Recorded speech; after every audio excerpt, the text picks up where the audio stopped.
Bienvenidos, queridos amigas, queridas amigas, a un nuevo Castigo Divino o pandémico. Esta vez haciendo un corte a la vorágine electoral, aunque por hoy todo tiene que ver con elecciones. No pregúntale al juez Torres. Pero hacemos teóricamente una pausa para seguir hablando de política, lógicamente, pero para hablar de otro round de la política ecuatoriana y otras cosas más, por supuesto. Primero agradecer instituciones, marcas que permiten que esto suceda. Muchas gracias a Acuarela de Uribe Schwarzkopf, que se levanta en el corazón de Cumbayá un modelo y un proyecto totalmente ecoeficiente y que ya se está ganando premios y reconocimientos a nivel internacional. Banco Guayaquil también, muchísimas gracias. Aceite Rica Palma, fríe a tu político más odiado con aceite Rica Palma, 100% aceite de palma, y también fríete unos patacones para disfrutar del proceso. Rapidito de Oriental, con su envase ecoeficiente, sabor a carne de res, tapa amarilla, a solo 75 centavos. Una maravilla. La piedra angular de la alimentación de Anderson Boscan. Ron Barceló. Y que mi invitado ya está servido parte del... No es que yo ya me voy media botella antes de empezar el programa, ¿no? Este es mi primer vaso. Salud. Y me falta cerveza Latitud Cero, cerveza 593, cerveza... Alguna de las cervezas ya me van a pasar. En algún momento. Ya se las bebieron. Allá ahí. Entonces pasa, anda a ver, es que aquí se me toman los auspicios. Ese es el problema de tener este tipo de auspiciantes. Vamos a ver. Muy bien, hasta que lleguen vamos a empezar esta conversación y esta charla con mi invitado de esta noche. Nos referimos, por supuesto, al ministro de Trabajo, el señor Andrés Isch. ¿Cómo estás? Bien, gracias, Luis Eduardo. Aquí está ya el ron que... Además, gracias por escoger roncito. Tengo recuerdos de juventud. A los 16 años me fui a República Dominicana. ¿Bebías de menor edad? Y bebíamos ron Barceló. ¿Y qué tal? A esa edad pasaba sin ningún problema. Ahora no sé qué va a pasar el día de mañana. Ya uno o dos ya no se aguanta mucho. Chuta, hermano, dímelo a mí, pero pasa rico. ¿Cómo estás? Esto es tuyo. Para que comas en el juicio político ahí, viendo ahí cómo te sacan la para madre. Cuando ya no tenga camello. Claro, cuando ya te voten del puesto. A ver, ¿qué chuchas hiciste que te quieren votar? Todavía no descubro. La semana que llegué al cargo, me llamaron ya a la Comisión de Fiscalización y en la primera comparecencia me anticiparon el juicio político. La verdad, tampoco creo que es una cosa muy importante. ¿Por qué no les caigo bien o por qué no me quieren las interpelentes? O al menos una de las Marcelas. Las Marcelas. Marcelita Guiñac, que es mi gran amiga, y Marcelito Holguín, que no tengo el gusto. Con Marcela Guiñaga nunca he tenido una conversación, ni siquiera en una comisión ni en una comparecencia. A Marcela Holguín no la conocía antes del cargo. He tenido comparecencias donde ella ha estado dentro de la comisión. ¿Y por qué te odia? Comenzó todo con un pedido que me hacen para asignarle un inspector de trabajo para que se vaya a hacer inspecciones de ella con el inspector a algunas empresas. Algo que la ley no me permite, que es prohibido. ¿Esto es Marcelita Holguín? Marcela Holguín. Sí, con Marcela Guiñaga nunca he tenido un contacto. Lo primero... Pero te putea cada que puede, pim, pastos. Al menos en el juicio. Y con Marcela Holguín yo tuve que decirle que no a este pedido. Y a raíz de eso me anticipó que iba a haber un juicio político. Ella quería que tú le asignes un inspector de trabajo para ella andar de intendenta por ahí metiéndose en las empresas. Correcto, me pasó un listado de empresas a las que quería ir con el inspector, con un cronograma. Además, con horarios. Esa es mi labor de fiscalización, señor. Hay una prohibición. Usted me está impidiendo. Hay una prohibición expresa, inclusive en un convenio internacional con la OIT. Exige uno que los inspectores de trabajo sean imparciales y que por lo tanto no tengan una injerencia ni una presión externa. Y lo segundo, expresamente dice ese convenio con la OIT, que las inspecciones de trabajo no pueden ser alertadas, es decir, tienen que ser sorpresas para poder sacar información que sea confiable, que sea verificable, que sea objetiva. Ya, entonces vos dijiste, Marcelita, todo bien contigo, pero me vas a contaminar, me lo vas a mal llevar al pobre inspector, no te puedo dar paso a eso. Sí, y no tiene que ver con ella, tiene que ver con un convencimiento. Sí, tiene que ver con un convencimiento personal de garantizar el debido proceso. Yo creo, y creo muy firmemente, que las autoridades, sobre todo las que tenemos un perfil político administrativo o un perfil político técnico, no debemos tener injerencia en quienes toman decisiones jurisdiccionales. Y por lo tanto, injerencia en los inspectores, en las decisiones, injerencia en los tribunales de conciliación y arbitraje. Y ahí ella te amenazó. Me anticipó. ¿Cómo te anticipó? Esto es causal de juicio político, habrá un juicio político. Y así fue. Y lo ha cumplido. Oye, pero el juicio estaba previsto para antes de la primera vuelta. El juicio político se planteó en diciembre. Este es el primer juicio político con las nuevas reglas del juego. Ya. Y tiene unos plazos muy definidos. Se planteó en diciembre. Y ya la mayoría de Paula para salvarte el pellejo, pero loco, en unos hospitales, alguna pendejada, loco. Tengo todas las cámaras ahora para mí. Claro, claro. Ya no hay como en hospitales, brother. Pucha, qué huevada. Estás jodido, loco. Estás frito. Además, estamos en un momento electoral y ese quizá es el fondo de todo, ¿no? Es muy fácil pegarle al ministro de Trabajo en la mayor crisis de desempleo que ha tenido el país y que ha tenido el mundo en su historia reciente. Entonces, ¿tú crees que hay un trasfondo político electoral en pedir? Ella te dice, usted me ha limitado mis funciones de fiscalización, va a haber juicio político. Y empiezan a meterle más causales, pero... Sí, y cosas bastante descabelladas, ¿no? Hay una persona que está pidiendo la información personal de todas las personas con discapacidad que están en un puesto de trabajo, quieren saber cuánto ganan, dónde trabajan, los nombres, etcétera. Información que es confidencial. ¿Quién es esta persona? ¿Marcela no? No es Marcela. La verdad no recuerdo. Es un representante de un observatorio legislativo. De un observatorio de políticas de discapacidad. Correísta. ¿Por qué sí. estos crearon el observatorio de los conserjes de los plomeros? No lo sé. Hay muy poca información sobre este señor. Lo que sé es que en la reunión en la que participó con el equipo del ministerio donde pidió la información, estaba una de las personas que ha participado como testigo en el juicio por otro tema y que además fue abogada de un grupo de trabajadores cercanos también al correísmo que me plantearon una querella penal. Pero entonces expliquémosle a la gente. Hay una persona que llega al ministerio y dice, oye, quiero que me digas quiénes son y cómo se llaman y qué ganan y qué comen y de qué equipo son y si son divorciados o no son divorciados, todos los discapacitados que trabajan en la función pública o los discapacitados del mundo. De todos, porque me piden inclusive la información del Sistema Único de Trabajo, información de todas las empresas y todos los empleadores del país. Y eso es información privada. Eso es información confidencial de acuerdo a la ley. Se le entrega a esta persona información estadística, no. Se le entrega información estadística. Y se le dice, la información confidencial no se le puede dar.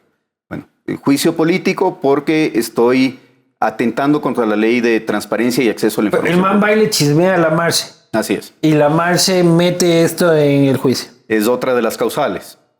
Me ponen una causal, que también es una locura, por supuestamente no haber inhabilitado a la exministra Romo cuando fue destituida. Donde quiera que estés. A mí me llega la notificación un día, me parece que 22 de diciembre. Ese mismo día queda inhabilitada unas horas después. Y según la asambleísta me he demorado demasiado en inhabilitar. Pero ya había renunciado la María Paula. No estaba en funciones, no estaba en otro cargo. ¿Y a vos te llega ese mismo día la notificación de la asamblea? No, a mí me llega varios días después. Pero el día que me llega al ministerio... De la asamblea, pero... la asamblea lo envía a presidencia y presidencia me la envía a mí. No me la envían de manera directa. ¿Y tú tienes el recibidizo? El recibido se recibe a las 5 de la tarde, a las 8 de la noche de ese mismo día estaba procesado. Ya, pero entonces, ¿cuál es no hay causal? Igual meten la causal. Igual le meten la causal. Meten un tema de la ley humanitaria. Es que parecía que María Paula iba a ocupar algún cargo público o había alguna urgencia de eso. No creo. De hecho, cuando comienzan a recolectar firmas, estaba ya puesta esta causal y todavía ni siquiera se me notificaba. ¿Ya? Entonces... Mira, Luis Eduardo, yo creo que el fondo de todo es que como no hay causales, como no hay un fundamento jurídico, hay más causales. Había que meter cosas que puedan hacer ruido. ¿Sí? Toda causal vale. Cualquier cosa. A ver, ¿qué otra hay? Hay una huelga que es un tema delicado. Es el corazón del meollo de la vaina. Yo creo que ese es el corazón de todo. Este es un conflicto que comienza en el año 2015. ¿sí? Se agrava en el año 2018, hay pedidos de los trabajadores para que se firme un contrato colectivo, no se ponen de acuerdo con el empleador. Un tema delicado aquí es que el empleador es una empresa que fabrica explosivos, que está localizada en Cotopaxi y que es de propiedad del ISFA. Por lo tanto... Esta es una huelga, un problema laboral de una fábrica de propiedad del ISFA que fabrica nada más ni nada menos explosivos. Así es. ¿Qué tipo de explosivos? Explosivos para minería, explosivos para uso militar. Dinamita heavy shit, no es el diablillo, hijo de pucha. No son los silbador. juegos pirotécnicos del 31 de diciembre. Son explosivos que tienen que ser manejados con mucho cuidado. Cuando yo entro al ministerio, esta empresa despide a 5 o termina los contratos de 5 dirigentes. A los 2 días de lo que yo entro al ministerio. Iniciamos conversaciones. Estaba antes que tú? Luis Poveda. Ese sí no me acuerdo. Y antes de él, ¿cómo era el que estuvo? Andrés Madero. Madero, este estuvo, empezó la pandemia. Me parece que estuvo, sí, me parece que Andrés Madero estuvo un poco más de un año en el cargo. Entonces, se despide a los trabajadores, yo llamo a la empresa, llamo a los trabajadores, hacemos mesas de trabajo, la empresa acepta reintegrarlos, ¿sí? Pero en conjunto con esto, habían algunas demandas de los trabajadores buscando un contrato colectivo. ¿Qué es lo que dice la ley? Que estos conflictos tiene que resolverlos un tribunal arbitral. Tribunal arbitral que no es del Ministerio del Trabajo. Y el pedido del asambleísta Marcelo Holguín siempre fue que yo me meta en el conflicto, que yo me meta a incidir en la decisión del tribunal. Algo que no lo voy a hacer. No a mediar, porque la mediación se dio, se consiguió algunas cosas. Que por ejemplo, tú, a favor de los trabajadores. Quería que yo imponga mi criterio sobre el tribunal, para que el tribunal decida a favor de los trabajadores. Pero, algo escucha, que no lo voy a hacer. algo vos a Marcelita alguna vez? O sea, no, si te has puesto a pensar, no sé si vas a hacer que no me dejen entrar a la casa por comenzar rumores. No, aquí está la seña, hermano. Ya sabe que yo soy el cizañoso. Pero no sé, hermano. Tal vez tuviste una fiesta de 15 con ella y no lo olvida. Bro. Creo que no, porque además a los 15 no me invitaban a fiestas. Puta, que eras nerd, así. Era nerd y tímido. Ah, chute, gordito ahí que le subió el calzoncillo detrás de la... No, era el flaquito tímido. Ah, ya. Ahora soy el gordito. Claro, cuídate, la Marcela ahora te va a levantar el calzoncillo. Entonces quería que entres y que tú dirimas el asunto. Sí, y nuevamente vamos a un tema de principios. Yo no creo en dictar sentencias desde un cargo que no le corresponde. Claro. Yo lo que hice fue garantizar que se cumpla con el debido proceso. 2 tribunales distintos fallaron en contra de los trabajadores.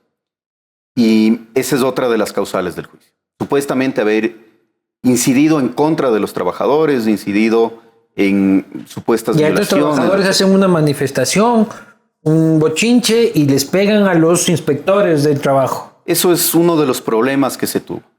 Esto se enturbia mucho porque hay actores políticos que se meten en el conflicto. Por un lado, no bloque, pero los candidatos asambleístas de la Revolución Ciudadana comienzan a hacer campaña alrededor del tema de explosión. Hay una serie de tweets, de fotos. ¿De Cotopaxi o los nacionales? Inclusive Pierina Correa en algunas fotos. ¿Por qué es tan importante esta huevada? Si yo me acabo de enterar que existe explosión, ¿por qué es un emblema para la Revolución Ciudadana esta bronca laboral? No lo sé, pero hay un tema que también es preocupante. Y es que otro de los actores que interviene ahí es Leonidas Issa. Leonidas Issa, dueño de Cotopaxi, se para un día al frente de la fábrica en una rueda de prensa y dice: les doy 15 días o me tomo la fábrica. ¿Cuándo fue esto? Dime fue que no han pasado 15 días. Alrededor del mes de noviembre. Muchos 15 días de Leonidas están largazos, hermano. Ya no eres el mismo, Leonidas. Ya no eres el mismo. Entonces, claro, con la participación de actores políticos, inclusive el defensor del pueblo, que tiene un rol político en esto, lo que se hace es enturbiar las aguas, alejar la posibilidad de un acuerdo en mediación. Ya. No, pero vamos a lo que realmente importa, hermano. Sí. Pero lo que vemos es Leonidas Issa y el correísmo frotándose las manos alrededor de una fábrica de explosivos. De un conflicto laboral en una fábrica de explosivos. Controlar una fábrica de explosivos. Tomarse de acuerdo a las palabras de Leonidas Issa. La fábrica. La fábrica. Y los otros quieren controlarla a través de la presión sindical para que los empleadores estén agarrados y básicamente ellos controlen la fabricación de explosivos en el país. Yo no puedo saber la intención detrás de los asambleístas. Te puedo decir los hechos que son objetivos. Leonidas Issa con dinamita. Eso es, Leonidas Issa 2.0. O sea, octubre del 2019, huevadas a lo que puede hacer. Si pudo hacer eso con llantas y con palos y piedras. Ese es uno de los temas delicados y graves alrededor de esto. En el intermedio, las Fuerzas Armadas comienzan a resguardar la fábrica. ¿Sí? Entonces, parte de las acusaciones a mí son ¿por qué permito que las Fuerzas Armadas son los dueños resguarden de una fábrica de explosivos? Una fábrica de propiedad de las Fuerzas Armadas. Así es. Recibo pedidos, por un lado, de los trabajadores diciéndome, díganles a las Fuerzas Armadas que no cuiden los explosivos. Y por otro lado, de la empresa diciéndome, díganle a la policía que se meta. Pero no hay una ley de seguridad nacional que establece a esa fábrica como un tema prioritario de seguridad nacional. Sobre todo, Luis Eduardo, no es mi competencia. Ya, pero yo digo, o sea, ¿no se supone que es algo que hay que cuidar? Yo creo que es algo o que... es lo mismo que la pausterizadora Quito. Yo creo que al menos hay que tener la precaución de que en un conflicto esa vaina no vuele por error, ¿no es cierto? Por un disparo, por un incendio, cualquier cosa. Abajo el ministro y préndete una llantita, boom, hijo de puta. Pero sobre todo, el tema de fondo es que mi actuación ha estado orientada hacia bajar el conflicto y evitar además que los tribunales se contaminen de todo este tema político. ¿Con Leonidas te reuniste? No tengo por qué, porque no es un actor dentro del conflicto. ¿Y con Marcela? En las comisiones, tanto de derechos de los trabajadores como de fiscalización. Las de Yacu con el, jamás. Con el juez, nada así. Jamás. Porque además yo he creído que el rol de la Asamblea puede ser importante alrededor del control político, del control de las actuaciones de los funcionarios, pero jamás alrededor de las actuaciones judiciales o de quienes tienen un carácter jurisdiccional como los tribunales. Ya, hermano, pero ahí está hablando el niño nerd que eras a los 15 años. Hermano. Ya sabes de política y sabes que esa huevada no existe. Es un tema de principios para mí. Y el niño nerd existe, ¿no es cierto? El niño nerd sigue estando a la cabeza y la responsabilidad del niño nerd es hacer las cosas de acuerdo a las competencias que tengo y además de acuerdo a los convencimientos que tengo. Pero por hacerlo como niño nerd te van a tumbar. Prefiero irme a la casa, pero con la tranquilidad de no haberme metido en donde no debo meter. Ya, entonces hasta ahí tenemos de causales. La ley humanitaria también había por ahí. La ley humanitaria, aprobada un mes y medio antes de que yo me posesione. Es una ley que establece una cantidad de herramientas para enfrentar la pandemia. Se está haciendo te sopa los hielos ahí, loco. Me vas a hacer soltar la lengua. ¿Para qué crees que es, pues, loco? De adorno, creo que se le roban aquí en la revés. Me están viendo con mala cara. Hermano, eso. Acaba el programa, allá tuve el problema en casa, loco. A mí ya, ese ya no es el mío. Yo me detener mi problema en mi casa, loco. Cada cual. Ley humanitaria. Ley humanitaria, aprobada un mes y medio antes de que yo entre, una serie de herramientas para, sobre todo, preservar plazas de trabajo. En mi opinión, con buenos resultados. Hay números que nos dice que se han salvado casi 70,000 empleos. Se han creado muchísimos empleos desde que se aprobó. Sí, sabes que nadie les cree a ustedes las cifras de empleo. ¿O te crees tú? Mira, desde la primera semana que yo entré al ministerio, yo comencé a aplicar políticas de gobierno abierto. Tengo un historial de todos los datos administrativos del ministerio semana a semana. Pero primero tienen este eufemismo de llamar empleo no adecuado al desempleo. ¿Ya? No, estás confundiendo los términos. Empleo no adecuado es el de la persona que trabaja menos de 8 horas o gana menos de 400. Es desempleo, el que está vendiéndome caramelos en la esquina. No necesariamente. Una persona que tiene una jornada parcial permanente, si es que el día de mañana, como tú sigues creciendo y eres cada vez un empresario más exitoso, decides trabajar medio tiempo, estás en el subempleo. Ay, pero ¿cuántos son esos 10 cojudos en el país? Esa es la medición del INEC. Pero el que está en la esquina y cachuelea y luego va... Ese es trabajador informal. Ya, y luego va medio tiempo a trapear por ahí. Ese es trabajador informal. Y ese es empleo no adecuado. Es empleo no adecuado. Sí, no subempleo, empleo no adecuado. Ya, el subempleo ya ni siquiera existe, loco, por estos términos. ¿Por qué ustedes conservaron la terminología esta del correísmo? Eso hay que ¿Hay empleo o no hay empleo? Eso hay que preguntarle al INEC. Yo soy usuario de las cifras del INEC. El INEC no depende de mí. Yo no conozco las cifras hasta el día que se publican. ¿Cuánto desempleo hay en el país? No estoy de acuerdo con varios de los términos, te cuento. ¿Cuánto hay de desempleo ahorita? 5% de acuerdo a la última encuesta. ¿Qué datos son muy graves? ¿Qué datos son muy graves? No es tanto el porcentaje de desempleo. Es el porcentaje de informalidad. Tienes a la mitad del país de la informalidad. personas que en promedio ganan bastante menos de $400 mensuales. Deberían estar en la cifra de desempleo. Deberían estar en la cifra de empleo no adecuado, pero el desempleo, en mi opinión, debería recoger muchas cosas que nunca han recogido. Por ejemplo, el empleo no remunerado, y ahí sobre todo tienes un problema con mujeres. El 16% de las mujeres trabaja y no recibe un centavo. ¿Por qué? Trabaja en estructuras familiares, trabaja en una plantación y solamente el esposo recibe el dinero. ¿Sí? Ese para mí es un problema serísimo. De acuerdo a cómo está clasificado el ¿Qué? empleo. Como que contratan al hombre y como que viniera la mujer en combo. No, mira, un negocio familiar, ¿no es cierto? Tienes una pequeña propiedad, cultivas papas, todo el ingreso va al hombre y trabajan la esposa y la hija.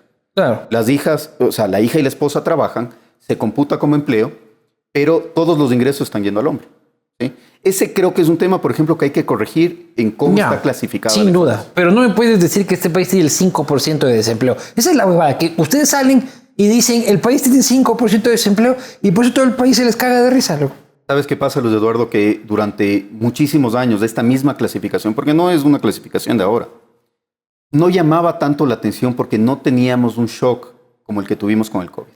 El COVID algo que ha hecho es desnudar muchos problemas y muchas no me digas que había trabajo antes del COVID. Había trabajo con muchos problemas estructurales. Camello no había en este país, no hay camello hace 10 años. Es que a eso voy. Muchos de estos problemas estaban ocultos, ¿sí? Y no eran parte del debate público. ¿Tú crees que la pandemia desnudó esta vaina? Y no solamente en esto, en muchas cosas. El problema de empleo de las mujeres es un tema gravísimo. La pandemia lo ha hecho más evidente porque antes tenías naturalizado, ¿no es cierto?, por decirlo de alguna manera, el que muchas mujeres no tengan acceso a empleos adecuados o que no tengan crecimiento profesional o sean las únicas que se hacían cargo de los problemas del hogar mientras el hombre tenía más oportunidades de trabajar. La pandemia, ahora que no deja a los hijos salir a clases, te agrava ese problema y te lo evidencia, ¿sí? Lo mismo está pasando con el empleo, lo mismo está pasando con muchas estructuras del Estado que están generando un gasto innecesario o que han generado un gasto innecesario y que te han quitado la posibilidad de meterle esa plata donde necesitas.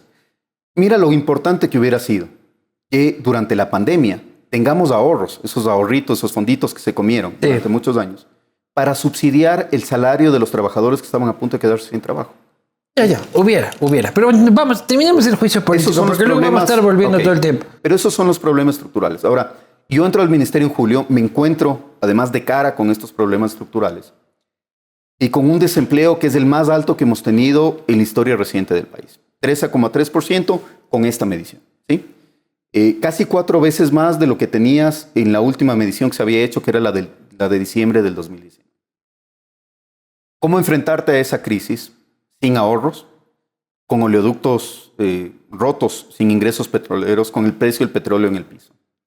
Y además, con una serie de problemas estructurales que no te permiten tomar decisiones de manera fácil.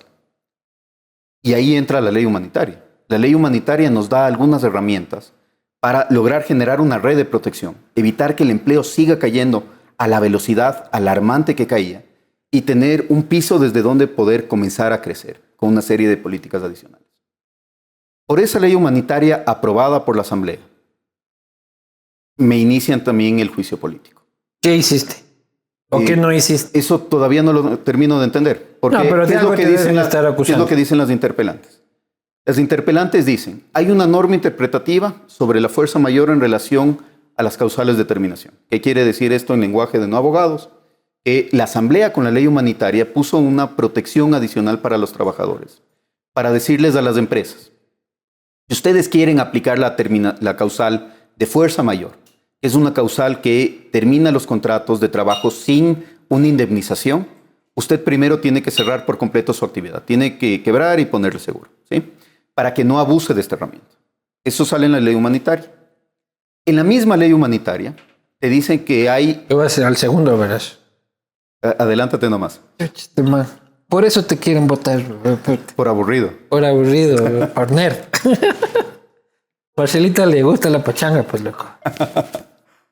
¿Y? Hay una herramienta que es el contrato emergente, por ejemplo. Es poder contratar en ciertas condiciones cuando tienes un evento así de grave alrededor. Evidentemente, si es que tú vas a contratar si vas a abrir nuevas plazas de trabajo con esta herramienta, la empresa tiene que estar funcionando. Lo que me dice Marcelo Holguín es, usted debió haber reglamentado que la empresa tiene que quebrar para poder comenzar a contratar trabajadores. O usted tiene que reglamentar que la empresa tiene que quebrar para poder modificar la jornada de trabajo. Pero ¿cómo modifico la jornada de trabajo si ya cerré? Exactamente. Por eso es que no termino de entender esta causal. ¿Qué es lo que creo que hay detrás? Que ha sido muy fácil atacarle a la ley humanitaria y atacar el proceso legislativo de la ley humanitaria por la gravísima crisis de trabajo. O sea, le están pegando a Lenin para a través de Lenin pegarle a Lazo y vos quedas de pato en la mitad, brother. Están generando un discurso fácil. Porque vos te quedas 2 años sin poder ejercer función pública. Sí, que tampoco lo voy a extrañar tanto, ¿no? Porque después de Pero esto, bueno, irme a la casa y estar en el sector privado... No, pero va a quedar en tu historial de que te destituyeron por las huevas. Mira, además, Luis Eduardo, los problemas no se han acabado. La crisis sanitaria sigue ahí. El desempleo sigue ahí. Ya. La gente sigue... En el fondo, ¿tú crees que las Marcelas dijeron, a cogerle al pana, a sacarle la madre al pana, como pudieron haber cogido a cualquiera? Por aburrido. Pero ¿por qué te cogen a ti? Porque trabajo salía en la encuesta como primer punto de interés. Yo asumo que es eso. Yo asumo que es una estrategia muy inteligente de campaña. Es muy fácil pegarle a un ministro de trabajo desconocido, nuevo, en una crisis de empleo. Pero más fácil era pegarle y más rentable pegarle a Ceballos antes de que se vaya a Miami. Yo no sé si es un error de cálculo de ellas que meten primero mi proceso antes del otro. El tema es que ahora con la nueva y Ceballos ya tomando daiquiri, hijo de puta, en Florida. Y vos acá ni tomando ron en el castigo, de loco. Poquito para irme acostumbrando a la playa. Pucha madre, hasta Ceballos te vio la cara, brother. Que el mango ahí al pleno, loco. Yo me voy a tomar, hijo de pucha, daiquiri nomás. Salud. Oye, ¿vos tampoco te dijo Ceballos que se iba? No sabía, no sé tampoco a qué se fue ni si tiene planeado volver pronto. ¿Y te dejó vacunando, por lo menos? No, que va. No. Yo me vacunaré cuando me toque y como soy joven, un poco más joven que tú... Un poco más joven que yo, dice el descarado, güey. Yo me jodí, a mí me toca, después de la cagada que hizo Diego Quinto, loco, a mí me toca vacunar mi último, hijo de puta, en este país. Nos fue haciendo la cagada, hijo de puta. Yo sí, ya no hay nadie más que se quiera vacunar. Seguro, pucha, a ver, vacúneme a mí, puta. Me jodiste, Diego, me jodiste. ¿No estabas en la lista falsa que sacaron? No, ¿vos? No, tampoco. No, yo no estaba en la lista falsa. No, voy, hijo de putas, ponerme a mí en la lista, no creo, pues. O sea, no. Yo estoy jodido, loco. Yo estoy esperanzado de inmunidad de rebaño ya. Pero vos con tu vida has de estar inmunizado para todo. ¿Qué me estás queriendo decir? Pucha, yo apunta. Si hay teorías de que el ron mata el virus, verás. El ron de acá, la lambateña, se muere de dolor de estómago, pero no se muere de COVID. Mira, cuando yo era pequeño, nos íbamos... Y nerd. Antes de ser nerd, cuando era pequeño nada más. 3, 4 años. Nos íbamos a San Vicente. Y yo pasaba muchísimo tiempo de mi infancia en San Vicente. Frente a Bahía. Sí. Y ahí no tenías un médico. No tenías nada. No tenías agua potable, no tenías luz, y tampoco tenías un médico. Y cuando nos intoxicábamos, porque era seguido, porque sin luz se dañaban los mariscos, se dañaban las cosas. Nos daban ron. ¿A los 3, 4 años? A los 4 o 5 años. 2 shots de ron y salvado el guau. Pucha, esa guada es santo remedio, pues loco, yo sí digo. A ver, y para terminar esto, ¿cuándo van a votar y cómo es el asunto? El día sábado tengo mi comparecencia. Este sábado, se publica el martes. ¿Cuándo es la comisión tiene que decidir en aproximadamente 15 días, porque hay 10 días para procesar pruebas. En aproximadamente 15 días toma la decisión de si recomienda mi destitución o recomienda mi absolución, y después del pleno decide. Ahora la comisión ya no archiva como hacía antes. La comisión solamente recomienda. Pero estás jodido, sí sabes, ¿no es cierto? O sea, media campaña. Y además el gobierno no tiene un asambleísta. Ya lo votaron a Lenin de Alianza País, más renuncia, dice usted no renuncia, usted se va. Y el otro se va diciendo, de pobres antros me han votado. No tienen un legislador. Odiados en el legislativo, y así en hospitales que repartir. Sí sabes que no tienes un voto a favor tuyo. No tengo un solo voto. Y que nadie va a decir antes de segunda vuelta, no tengo un solo voy a voto votar garantizado a favor de salvar al ministro de Moreno. ¿Estás recogiendo las cosas en el despacho o qué? Bueno, quién sabe, ¿no? Quizá en este El tiempo... milagrito, dices tú. Claro, una aparición y las Marcelas cambian de idea. Pucha, ahí sí, no sé, pues, hermano. No, mira, no tengo un solo voto garantizado, pero eso también a mí me da mucha tranquilidad. Porque yo lo que tengo que hacer... Tus panas de suma. Yo lo que tengo que hacer, sí, bueno, votarán como crean que deben votar. Pero yo lo que tengo que hacer es ir con, además con el respeto que tengo a la función que cumple la Asamblea en un Estado democrático. Presentar mi caso, pero sobre todo, Luis Eduardo, yo tengo que enfocarme en lo que falta por hacer en el ministerio. Y quizá ese es el desafío más Ya, pero importante. apúrate haciendo esas huevadas porque te quedan 15 días. Quizás la molestia más grande que yo tengo con el proceso es el perder algo de la atención o del tiempo de las cosas tan urgentes que hay. Te toca para venir esto. acá y estar explicando, loco, por lo Pero menos. aquí me dan de tomar. Pues ni La asamblea tomas, ni chucha, siquiera- entonces da igual. Pero sí estás consciente de que tienes todas las de perder, hermano.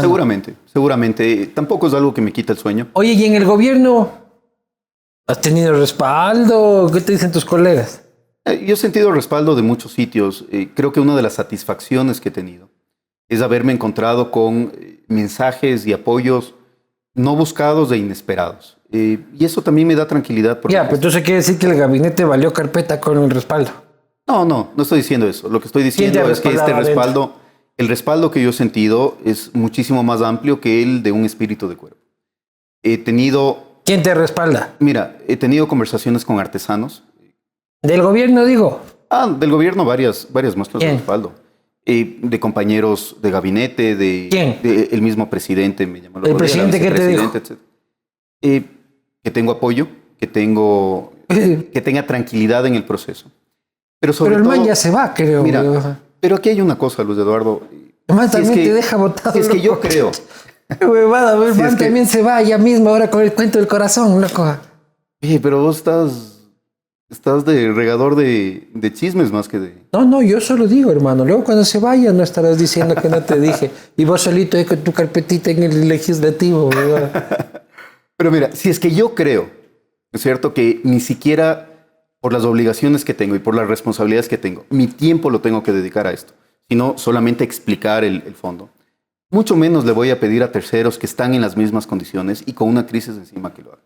Yo estoy muy tranquilo de poder ir a la asamblea, explicar las cosas y retirarme y que la asamblea tome la decisión que tenga que tomar. No tengo ni ansias de quedarme en el cargo, ni ansias de poder.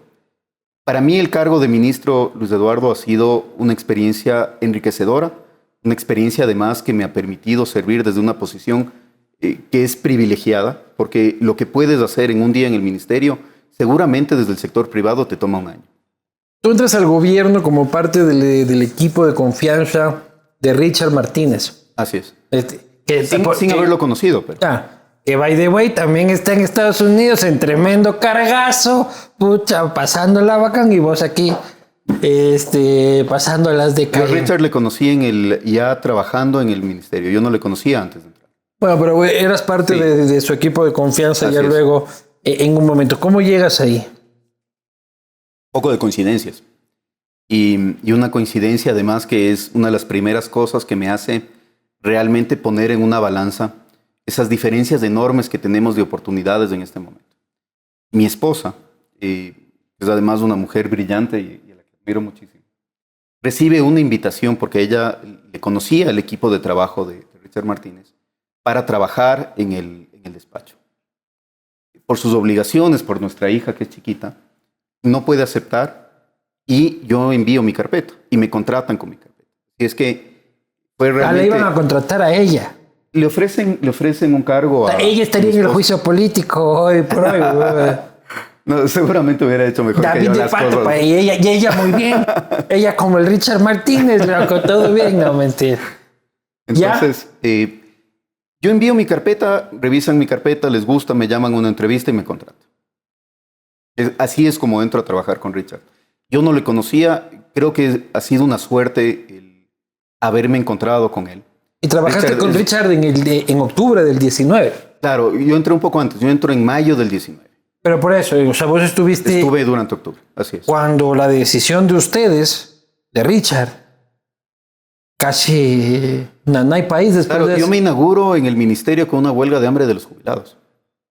O sea, no tuve sino entretenimiento desde que entré. Pero octubre, ¿cómo lo recuerdas cuando dijiste, sí, Richard, es una buena idea retirar el subsidio? Retiremos el subsidio. Y luego, hijo de puta, el país. Yo creo que no hubo una sola persona que realmente logró medir el efecto de la decisión. Y es un error, sin duda.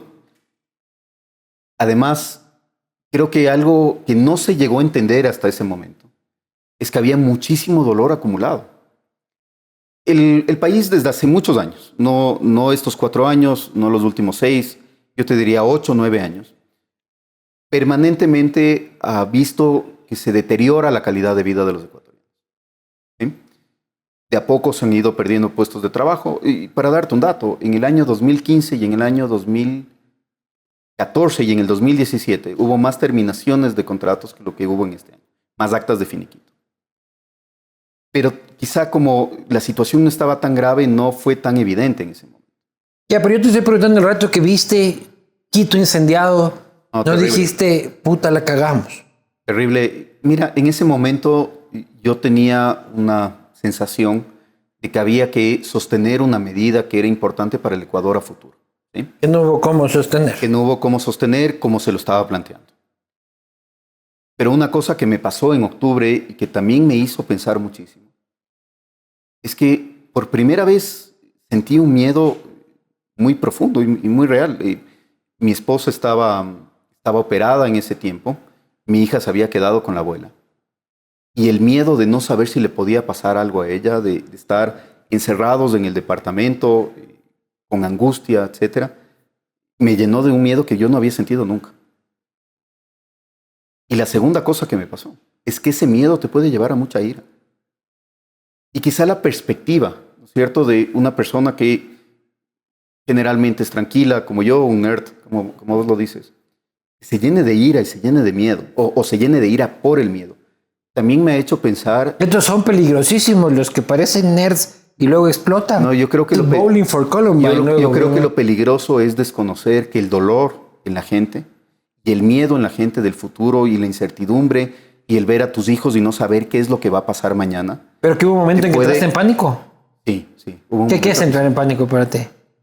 Tuvimos que salir a hacer unas compras porque no teníamos ya nada de comer.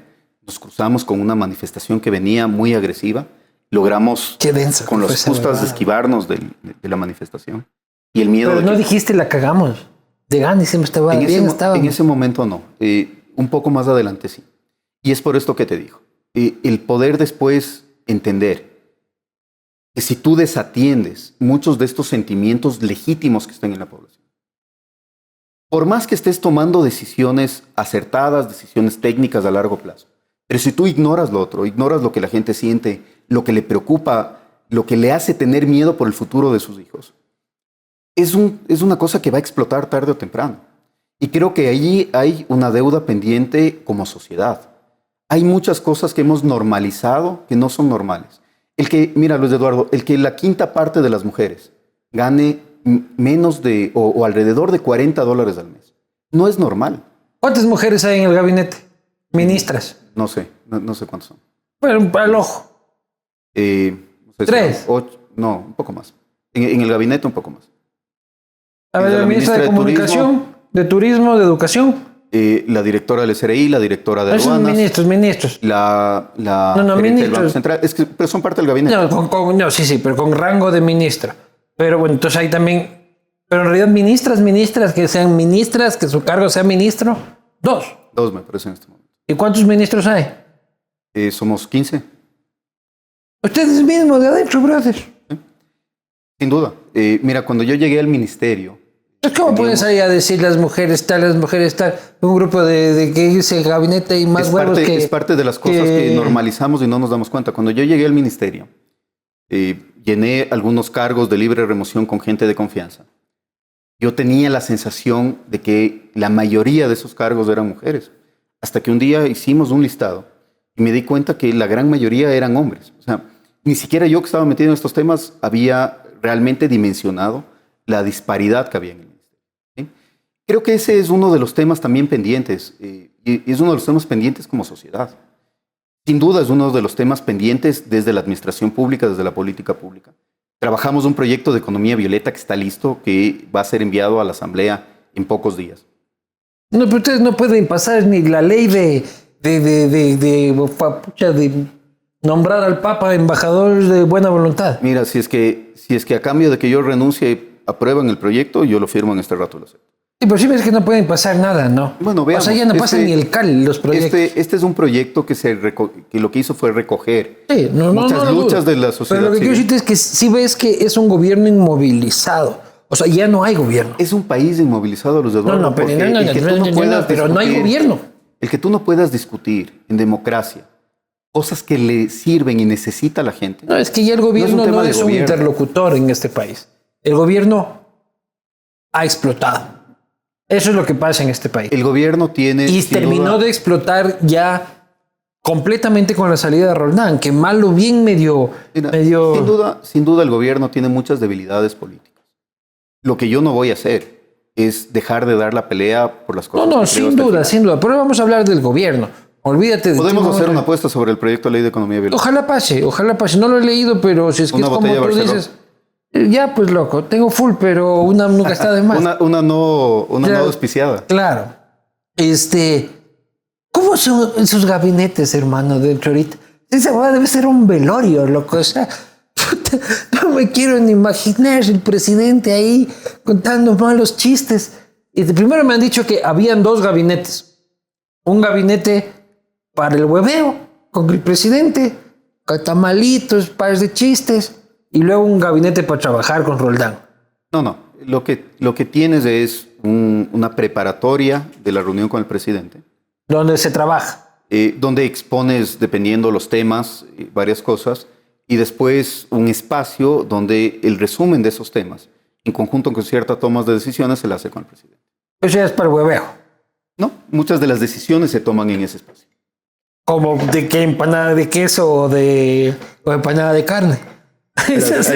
Con azúcar o sin azúcar, el cafecito, tú lo que quieres es que a mí me cesen antes de... No, yo pues del gobierno, antes de que me destituyan. Eres un ministro, pues loco, y quiero hablar de cómo es el gobierno. No. Pero el gobierno...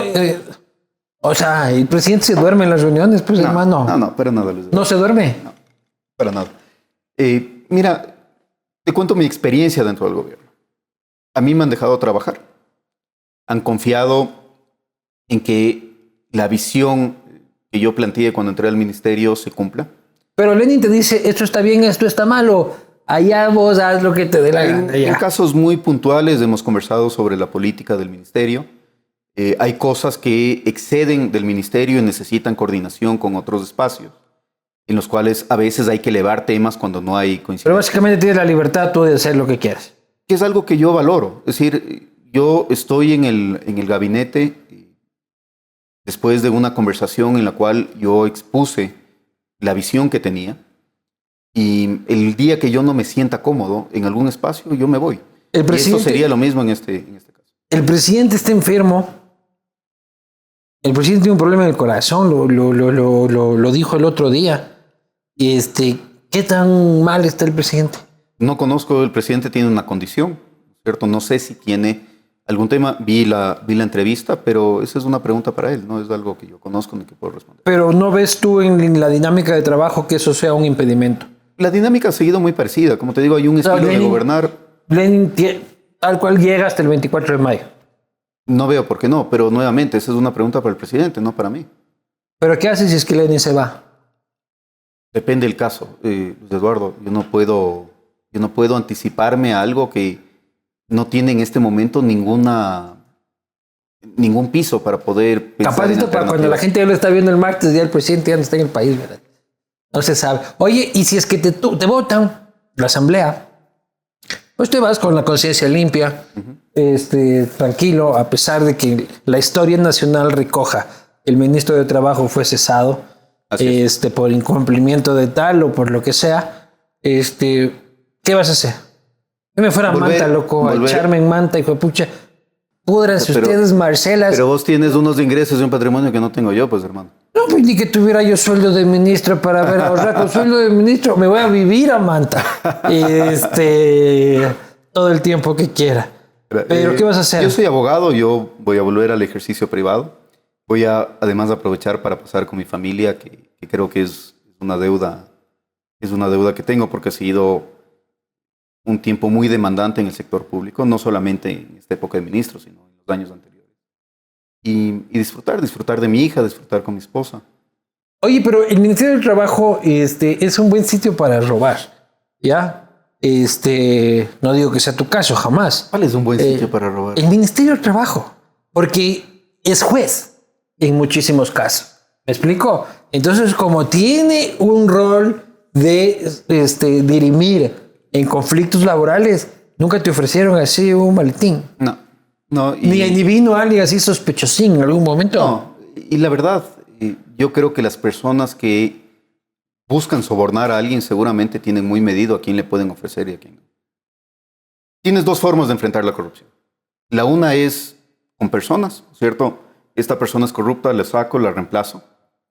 ¿Hiciste eso en el ministerio? Sí, he sacado a mucha gente. ¿Pero cuál es el caso más emblemático? Dijiste, puta madre, váyase de aquí. Mira, yo no puedo sacar a una persona, no puedo acusar a una persona de corrupción sin pruebas. Yo lo que hago es poner en manos de la Fiscalía. Ya, pero ¿despediste a alguien alguna vez? He sacado a funcionarios que han tenido quejas por problemas de atención, por supuestos actos de corrupción. Ya. Que no los puedo confirmar yo. Ya, pero y tampoco vamos a ver, no, pero ¿qué supuestos casos de corrupción? Hubo un caso en Cañar, por ejemplo, de un funcionario que tenía hasta video recibiendo plata, está afuera y está en manos de la Fiscalía. Tenemos algunos casos más puestos en manos de la Fiscalía. Arrancamos la certificación ISO 37001, que es la antisobornos. Tenemos un sistema de denuncias. Pero, ¿a qué voy con esto? Tú puedes dar esa pelea todos los días, ¿no es cierto? Mientras el sistema te permita que los corruptos se sigan reproduciendo, va a ser absolutamente infructuoso. ¿Va a ganar Correa? No lo sé, la elección está abierta. Veamos qué es lo que pasa.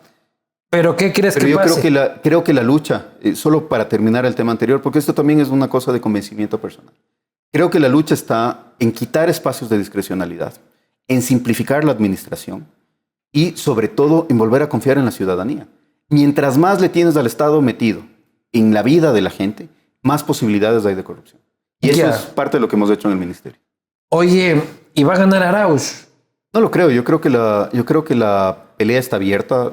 Veamos qué decide la gente. Pero... ¿Y qué dicen adentro, Gabriel? ¿Están pariendo porque gana Arauz? Mira, cuando tú tienes alternativas democráticas, no una. Yo los imagino así corriendo alrededor de la mesa del gabinete, así. Hijo de puta, vuelve el coco. ¿Te das cuenta lo que es, Luis Eduardo? Y creo que esto también refleja mucho de lo que...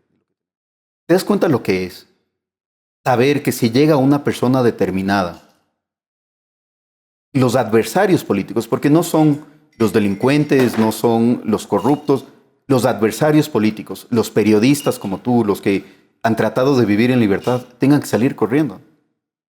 Yo me voy a quedar dando pelea desde Manta. En Manta. Claro, hermano, desde Manta. Ahí venga a cogerme el GOE, hijo de puta, en Santa Marianita. Aquí los espero. Cuando tú tienes alternativas democráticas, tuvimos varias en la primera vuelta. ¿Juan Sebastián ya se fue o no se fue?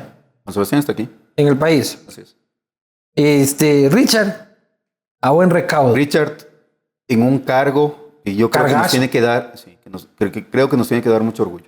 No, y Richard, le mando un saludo todavía ahí, me sabe mandar fotos, se manda desde el Imperio ahí, gozando. No, mentira. En los mismos sitios en los que se tomaba Isa. Claro, ahí en el obelisco de Washington, que es el Washington Memorial, creo que es. Pero bueno, o sea, eso es lo que puede pasar, ¿no? O sea, evidentemente, si es que ellos vuelven, no va a quedar títere con cabeza. A mí eso me parece terrible, porque... Y van a reauditar y reinvestigar tu gestión, ¿no? El que un país no pueda tener un proceso democrático de arreglar las diferencias, ¿cierto? Es un país que no es viable, es un país que no tiene futuro. Pero tienes que hacer la de tu pana Mauricio Rodas, loco. ¿Qué es del man? Mauricio está dando clases. Aquel señor es de Suma, ese detalle, creo que nos faltaba. El señor fue funcionario, alto funcionario del municipio. De planificación. Del municipio del Canguil. ¿Qué es del Canguil? Está bien, está dando clases. ¿Sigues hablando con el man?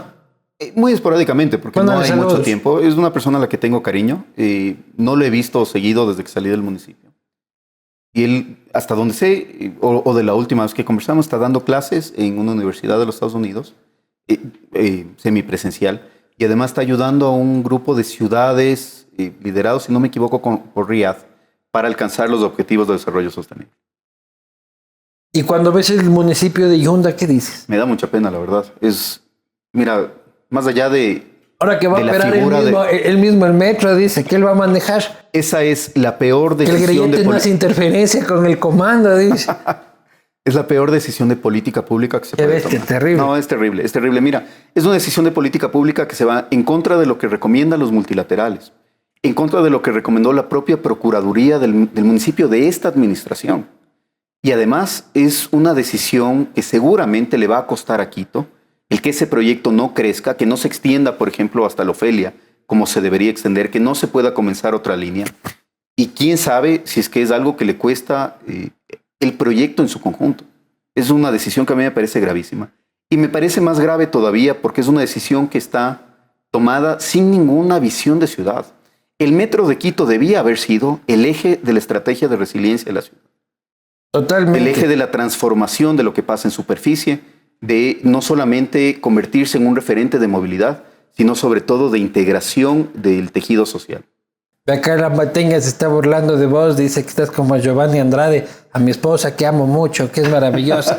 Te amo, mi amor, feliz cumpleaños. Sin escopolamina. Claro, no sé, aguántate que ni sabes lo que yo te puse, loco. Vamos a ir a las preguntas de la gente, Andrés.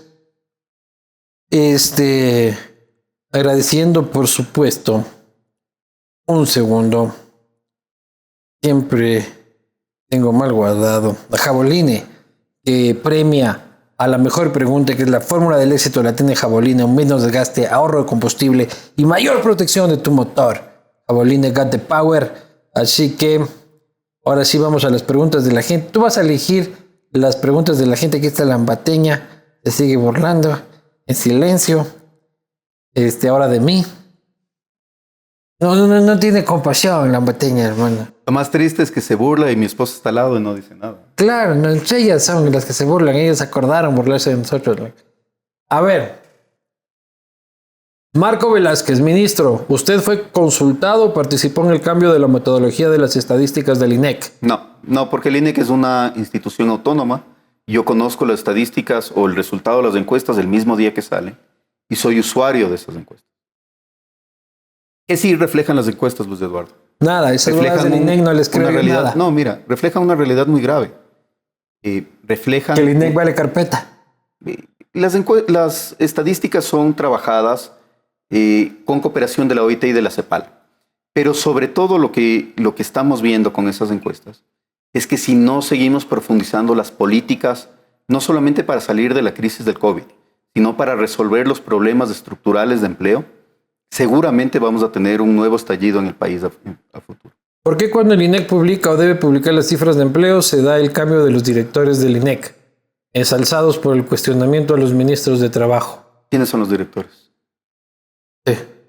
Sí salió un director justo antes. Diego Andrade, que era el anterior director, renunció por motivos personales, se quedó trabajando... Motivos personales. El director se quedó trabajando prorrogado, me parece que 1 mes y medio, hasta que nombren su reemplazo.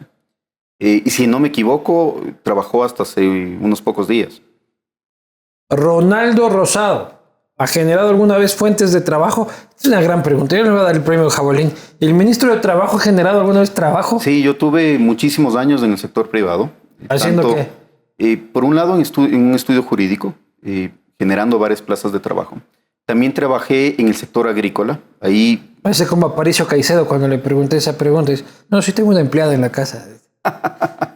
No, yo estuve muchos años. Estuve cerca de 10 años en el sector agrícola, también generando empleo. Y también del otro lado, ¿no? O sea, comenzando desde cero. Yo he hecho de todo un poco. Trabajé desde limpiando baños. ¿Dónde trabajaste limpiando baños? En Estados Unidos. En una época me fui a una pasantía en las Naciones Unidas. ¿Y necesitaba pagarme. Baños? Claro, porque no tenía un centavo para sobrevivir allí. Y trabajé en un restaurante limpiando baños y limpiando en la cocina. Di clases en alguna época en colegio. A pesar de la timidez, tuve una época de DJ. ¿Eso? Y hasta los 18, 19 años. Nunca he dejado de trabajar desde los 14. ¿Pastillas o disco móvil? No, el disco móvil de matrimonios, de fiestitas. Huevadas de DJ, dice DJ. Eres DJ de pueblo, huevón. Asdrúbal pregunta, ¿por qué razón ponen tantas trabas para contratar a gente? Ese es uno de los temas que hay que corregir urgente y es parte de la visión que yo tengo y coincido con esa visión. Si tú tienes trabas excesivas, si tienes barreras, no vas a generar empleo. Tienes que quitar esas barreras y tienes que quitar también las barreras del emprendimiento. JDS dice, ¿cuál fue su rol en la protección de los derechos del trabajador durante la pandemia y frente a la ley humanitaria? JDS lo mandaste vos a preguntar esta huevada, loco. Este es el viceministro, pues, loco. A ese le mandó una de las Marcelas. No, está preguntando para que te luzcas esta pregunta. ¿Cuál fue tu rol de protección de los derechos de este trabajador del municipio? Digo, o tal vez del municipio. Hicimos algunas cosas. A ver, uno de los problemas graves que teníamos cuando entré es que se habían multiplicado los casos de denuncias por despidos, terminaciones de contrato, etc. Y teníamos apenas 3,000 denuncias procesadas cuando yo llegué al ministerio. Y en este momento hemos logrado procesar 42,000, es decir, 12 veces más de lo que había. Pero más importante que eso, creo que ha sido todos los esfuerzos por generar plazas de trabajo. Hemos generado 10 veces más plazas de trabajo que en la época de pandemia antes de que llegue. Y varios de esos están directamente relacionados con modalidades contractuales que sacamos desde el ministerio, con la colocación de jóvenes a través del programa Socioempleo. Y la tercera cosa que ha sido muy importante, comenzamos a dar capacitaciones gratuitas y subimos todas las capacitaciones que teníamos en línea y también eso ha dado resultados importantes. Bueno, respondida la pregunta del director de comunicación del Ministerio de Trabajo, David Rivadeneira pregunta, ¿usted podría vivir con $400 al mes? Gran pregunta. Muy difícil. Y David creo que más difícil. Te pongo en la lista del premio Jabolí. ¿Vas a escoger tú o escojo yo? No, yo te pongo mis sugerencias y ahí eliges vos. Yo escojo la del director de comunicación. La del director de comunicación muy difícil, sin duda, y más difícil todavía con el ingreso promedio de los ecuatorianos, que es menor a 400. El ingreso promedio de los ecuatorianos en este momento está alrededor de 360. El salario básico es un cuento. El salario básico lo recibe el 4% de la población. De cada 100 ecuatorianos, 4 ganan el básico. Y lo que queda se divide, los 400. Lo que queda se divide en dos. La mitad del país gana más de 400 y la mitad del país gana menos de 400. El problema más serio está en los que ganan menos de 400. Gente que vive con 75 centavos diarios. Con $40 al mes. El quintil más bajo de las mujeres recibe $42 al mes en promedio. El quintil más bajo, $50, $20. Exactamente. Trabajos. Desayuno, transporte, almuerzo, cena con $1. Y no solamente eso. No es solamente un problema de ingresos. Esa gente tampoco tiene una red de protección adecuada. Porque algunos... Pues no tienen CIES, no tienes nada, ni siquiera tienes... Claro. Muy probablemente eres hasta analfabeto. Mira, una de las reformas más urgentes que tenemos es encontrar la manera en que más personas puedan entrar al IES con una afiliación y lograr que el IES sea sostenible. Nosotros estamos trabajando en este rato con la OIT precisamente para encontrar mecanismos de ampliación de ese servicio. ¿Cómo creo que se lo debo hacer? En primer lugar, tú tienes que permitir que el IES ofrezca distintos tipos de afiliación. Una persona que esté estudiando afuera, que vive en el exterior, tal vez lo único que le interesa del IES es regresar al país y tener una jubilación. No le interesa tener un seguro de salud. Si a esa persona le das facilidades para afiliarse, ayuda a sostenerlo. O sea, también sería bueno que no se roben la plata, por ejemplo. No, sin duda. Yo creo que eso ayudaría. El IES tiene que ser más eficiente. Claro, el IES tiene que ser más eficiente, pero también tienes que abarcar a más gente. En tu caso, Luis Eduardo, cuando tú le ibas a visitar al expresidente a Bélgica, seguramente el seguro de riesgos de trabajo era sumamente necesario. Ahora que eres más empresario, tal vez no lo necesitas. Que tú puedas escoger las prestaciones. Uno es vulnerable, mi hermano. Pucha, cualquier rato viene a querer darme palo. O cuando llegas malito a la casa. A ver, vas a vengarte de mí y crearme problemas maritales, ¿no? Juan Carlos dice, considerando su gestión, ¿el gobierno puede hablar de sus aciertos y sobre todo de sus errores? Los aciertos este es el 8 pasante de comunicación. Rapidita, las preguntas del Departamento de Comunicación, rapiditas. En la lista de las mejores. Aciertos. Yo creo que las modalidades contractuales han sido importantes. También ha sido importante el ampliar la discusión a actores no tradicionales. he hablado mucho con desempleados, con mujeres, con jóvenes, para buscar reformas estructurales. Y la otra cosa ha sido el tema de formación, capacitación y formación. ¿Hay cosas que se pudieron haber hecho mejor? Seguro que sí. Por ejemplo, yo creo que pudimos haber puesto mucho más enfoque en algunas simplificaciones de trámites dentro del ministerio. Comenzamos el proceso de la certificación de la ISO algunos meses después de entrar al ministerio. Tal vez ya lo tendríamos terminado en este momento y las cosas estarían más encaminadas en la lucha anticorrupción. Y quizá con el tema de reformas, nos tomamos mucho tiempo en conversaciones previas y pensando que nos iba a alcanzar más tiempo para ponerlas en discusión en la Asamblea. ¿No siente que ha perjudicado su nombre siendo parte de este gobierno? Sin duda, el estar en un gobierno que tiene baja popularidad afecta a todos. Siempre Pero si es que yo no hubiese tenido... El ministro destituido de Moreno. El ministro del desempleo, según las interpelantes. Pero mira, Luis Eduardo, cuando yo acepté este cargo, lo hice conversando con mi familia porque sabía que iba a tener una exposición y un desgaste importante y además un sacrificio de la familia alrededor de esto. Carolina M dice... No te arrepientes. No me arrepiento. Carolina M dice, este solo sirve, este programa, supone, solo sirve para hacer el gasto a las licoreras. Pucha, las licoreras son parte del aparato productivo. Me estás ayudando a subir las cifras. Claro, pues las licorerías son parte fundamental del giro específico del negocio. Salud. Hablando de que se me cae el portabazo que se pega aquí, Cuscuy, me olvidé. Nando, y no recuerdes. El emprendimiento de mi mujer, que si es que viene Arauz voy a vivir de esto. Así que síganle, acá abajo van a venir las redes sociales, que de esto vivo. Bien, estas han sido las preguntas del público y ha sido la conversación con el ministro de Trabajo en funciones. Todavía en funciones. Que se enfrenta al primer juicio político del año. El primer juicio... realmente capaz el último juicio político del gobierno, porque ya con un ministro en Miami, el segundo juicio político puede ser ya no tan importante, o tal vez no les alcanzan los tiempos para la segunda vuelta electoral.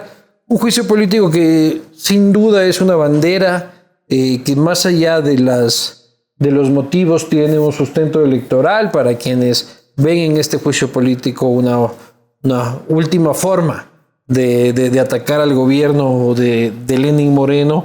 Y por un lado los entiendo porque así es la política, y por otro lado también entiendo la posición del ministro de defender su posición, de defender su gestión.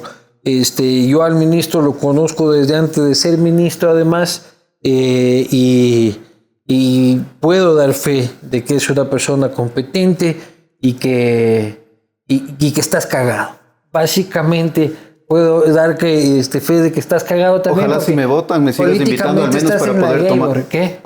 Ojalá me sigas invitando para al menos poder tomar gratis. Porque ya cuando seas ministro, ojalá que chupes, ¿no? Ahorita hueveándome con trago medio, pero evidentemente me parece que los argumentos del ministro tienen un sustento importante que tiene que evaluar el Pleno, entendiendo de que es un ministro que no tiene capacidad política de operar porque es un gobierno incapacitado de operar políticamente en la Asamblea, y evalúen las pruebas, sáquenle la madre, no le saquen la madre, pero tratemos de sacar esta discusión de lo electoral y hagámoslo técnico y hagámoslo jurídico. Y no les mandes el aceite de la comisión. ¿El aceite por qué? ¿Para que no te frían? Claro. Escucha, yo creo que van a pedir por quintales, hermano. Yo sí creo que estás frito, pero ahí verán ustedes. Nos vemos en el próximo Castigo Divino, que será la próxima semana. Nos ponemos ya a calentar en el ambiente preelectoral. Nos vemos la próxima. Salud, ministro. Salud. Salud, exministro. Salud. Salud.